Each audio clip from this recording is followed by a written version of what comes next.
బయట ఎండలు ఫలఫలా మండిపోతున్నాయి. ఇంట్లోనే ఇలా చల్లగా చేసుకొని తాగుతూ తింటూ ఉండండి. హెల్త్‌కి చాలా మంచిది. సబ్స్క్రైబ్ చేసుకొని లైక్ ఇవ్వండి. ముందుగా హాఫ్ లీటర్ పాలు తీసుకొని చిక్కగా బాగా కాగపెట్టుకోవాలి.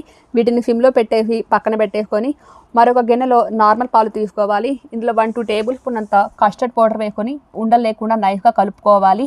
ఇంకా ఈ మరుగుతున్న పాలలో తినే తీపిని బట్టి కొద్దిగా పంచదార, పక్కన కలిపి పెట్టుకున్న కస్టర్డ్ పాలు ఇదంతా వేసుకొని చిక్కగా బాగా మరిగించుకోవాలి. ఇది పూర్తిగా చల్లారిన తర్వాత ఫ్రిడ్జ్‌లో పెట్టుకోవాలి.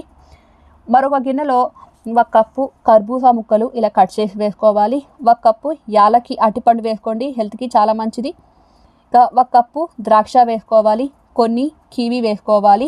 మీకు ఇవే కాకుండా ఏదైనా వేరే డిఫరెంట్ కావాలంటే ఫ్రూట్స్ వేసుకోవచ్చు. చల్లారిన పాలు ఇందులో వేసుకొని బాగా కలుపుకోవాలి. ఇంకా అంతేనండి.